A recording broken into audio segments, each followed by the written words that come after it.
आजमगढ़ और रामपुर लोकसभा उपचुनाव काफी दिलचस्प नजर आ रहा है। वोटिंग तो हो गई, जो भी नतीजे होंगे 26 जून को सामने आ ही जाएंगे। लेकिन एक बात जरूर सामने आई है कि क्या सपा में सब कुछ ठीक नहीं चल रहा है? क्या अभी भी आजम और अखिलेश संग होकर भी संग नहीं है? ये सवाल क्यों उठे, जरा उसे ऐसे समझिए कि कल दिन भर हंगामा होता रहा। रामपुर लोकसभा उपचुनाव को लेकर आजम खान और उनके समर्थकों की ओर से दिन भर वोटिंग में धांधलेबाजी, उनके वोटर्स को वोट न डालने देने जैसे कई आरोप लगाए जाते रहे। बाकायदा एक के बाद एक वीडियो भी ट्वीट किए जाते रहे।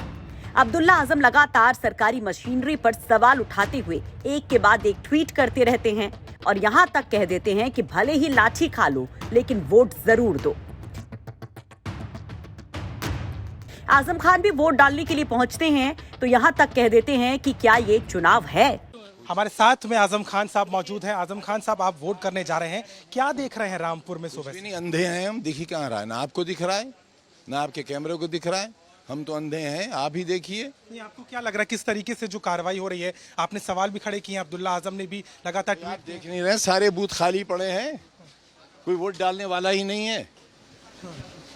वोट डालने कब दे रहा साहब? आपके कार्यकर्ता लगातार हमें दिखाई दिए थे और आपको लग रहा है कि रामपुर का चुनाव किस तरफ जा रहा है? उपचुनाव जो चल रहा है, चुनाव ही कहाँ हो रहा है, जाएगा किस तरफ? ये चुनाव होता है? ये तो हिटलर ने भी नहीं किया होगा। सपा उम्मीदवार आसिम राजा भी लगातार यही बात दोहराते नजर आते हैं। वो वोटिंग के दौरान खुद मोर्चा संभालते नजर आते हैं। समाजवादी पार्टी भी एक के बाद एक ट्वीट करती है। यहाँ तक कि चुनाव आयोग को चिट्ठी भी लिखी जाती है। चुनाव से पहले से शुरू हुआ ये सिलसिला बाद तक चलता रहता है। लेकिन लोकतंत्र और संविधान को लेकर मचे शोर के बीच सपा के राष्ट्रीय अध्यक्ष को चिंता होती है कन्नौज के इत्र पार्क की। वो इसको लेकर ट्वीट करते हैं। प्रतापगढ़ में सिपाही की हत्या पर सवाल उठाते हैं, शोक व्यक्त करते हैं। लेकिन संविधान को लेकर, लोकतंत्र को लेकर जो उनके नेता आरोप लगा रहे होते हैं, सवाल उठा रहे होते हैं, उस पर वो मौन साध जाते हैं।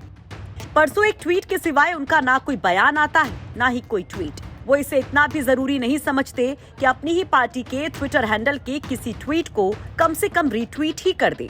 और ये सब हैरान करने वाला होता है कि अखिलेश यादव, जो कभी कोई भी मौका नहीं छोड़ते हैं सरकार को घेरने का, वो इस मुद्दे पर इतने खामोश क्यों हैं?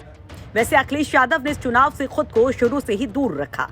ना तो वो चुनाव प्रचार के लिए आते हैं, ना सोशल मीडिया पर ही चुनाव को लेकर एक्टिव होते हैं। यहाँ तक कि पोल वाले दिन भी वोटर से वोट करने की अपील तक नहीं करते हैं, जबकि सीएम योगी समेत पूरा मंत्रिमंडल इसमें लगा होता है।